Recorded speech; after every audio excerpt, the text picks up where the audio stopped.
So for a long time, I really struggled with doing the things that I know would help me move forward, doing the things that I know would just make my life better.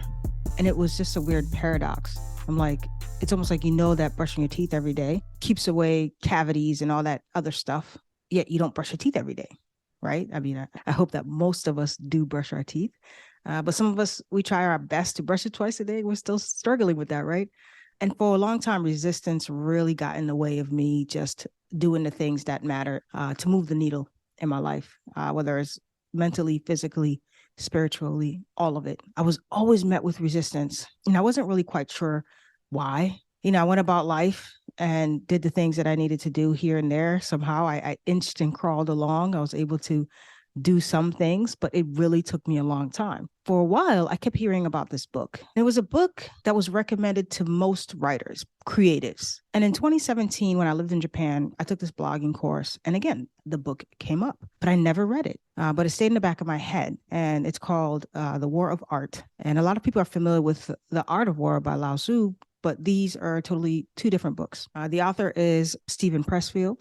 But when I read this book, it turned my world upside down and frankly made me annoyed. I was like literally seething from reading this book. But it was incredibly helpful for me to really wrap my head around what it was I was resisting, why I was resisting, and why it kept showing up in my life. It's a really amazing book that's directed to those who suffer from painful procrastination about the resistance they feel right before they're about to do something. And sometimes it could be something that feels really monumental, really important. It goes into detail as to why we feel the way that we do and what we can do about it. And it's a really short book. It's super, super easy to read. In fact, if you want a copy of that book, send me an email at hello@defineresistance.com and I'll send you a PDF of that book. So the book is really the reason why I launched Define Resistance. And I knew how much resistance was a huge factor in the progression of my life, as I just shared. And after reading that book, I really committed to myself to work through resistance and really get curious about why that was coming up as much as it was. So what is resistance? The resistance is that feeling when you know you have to do something and that maybe you should do something that's going to improve your life in some shape or form, or something that's really going to tap into your gifts, your talents, but you just don't do it. And I don't like using the words like have to and should, but you catch my drift, right? For example, we all know that meditation is a great practice. We all know that the studies scientifically, everything's been really documented about this beautiful practice that is so, so ancient, yet we don't do it. And I struggled with creating a meditation practice for a very long time. I resisted and really doing it. And yet when I conquered that resistance, I really reaped the benefits of that meditation practice because it really helped me to manage and control my reactivity, which was a huge thing for me. And I share about that in my inner child course. Like I was always emotionally reactive, and meditation was like the zinger. Like it just really just got me like, phew. And so resistance shows up for us in so many different ways, and it really gets in the way of us doing something. So for example, we will do everything else aside from the thing that we know we need to do. The thing. For example, you have a task that you know you need to do either for your business or for work or something else. You'll like clean the entire house, and then maybe you do that thing or you spend 5 minutes on that thing. Does that sound familiar? So we'll find ourselves ignoring it. The alarm might go off and we see it and we ignore it. And then we'll say we'll get to it later, but we never do. Later comes and goes. The months comes and goes. The years come and go, and we're still at the exact same spot. And that's really resistance. Resistance is a massive barrier for change, but not just for change, but also for creation. As the creators that we are, I believe that we're all spiritual creators. We're all spiritual beings.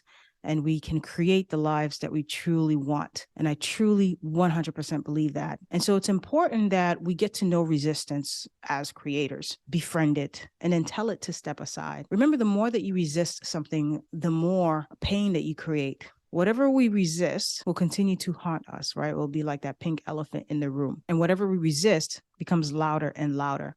And resistance comes in so many different forms. It comes in self-doubt, perfectionism, procrastination, feeling like we're not enough, or this won't be good enough, so I'm just not going to put it out there anyway. And that's usually the underlying layer of resistance. And the next layer of resistance is emotional regulation. And this is what I believe procrastination is.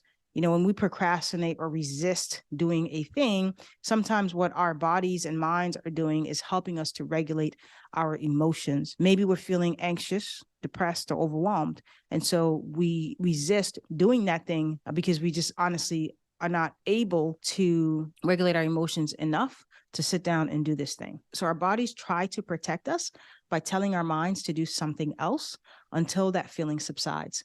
But what happens is we most likely will never return to doing the thing because life gets in the way, and eventually this becomes a habit. We develop a habit of resistance, and then we start associating that feeling, that dreadful feeling that might rise to the surface. So we won't do that thing. So each time we try to do that thing, we're not going to be able to do it because we've developed that habit. It mutes the desires that we have, and it keeps us in very low vibrational frequencies like fear and thinking and feeling small. Here's what I tell my clients. You want to place a hand like a cross over your heart.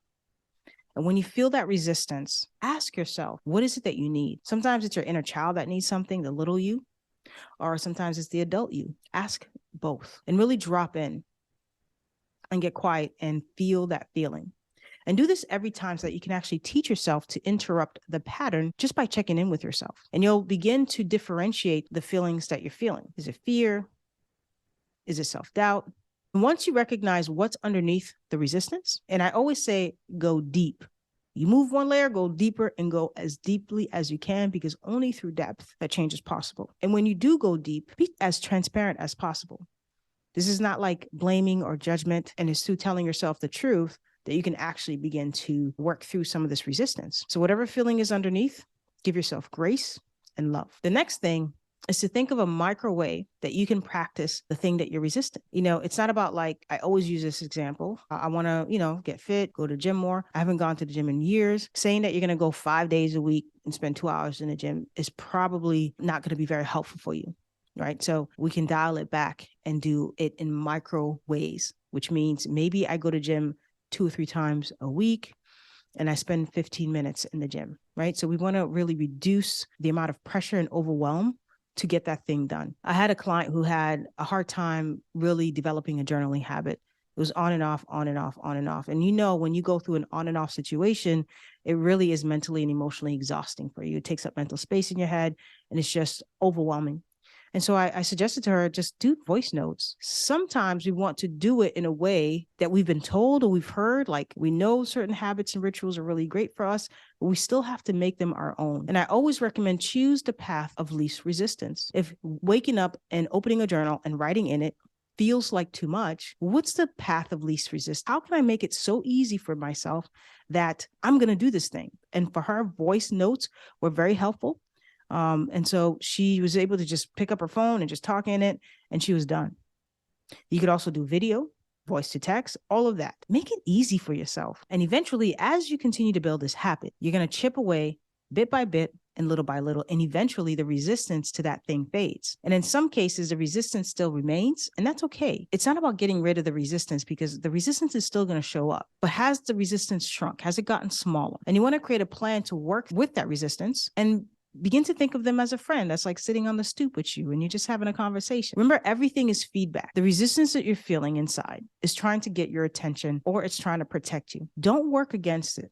Work with it. I hope this message was helpful. My name is Francis. Make sure you come back for another Monday message. Let me know in the comments below, what is that thing that you've been resisting to do? I would love to know more about it. I'm sure you'll find other people are also going through the same circumstances that you might be going to. And share in the comments below on how you've been able to move through your own resistance to do the thing that you've been wanting to do. All right, I will see y'all next week.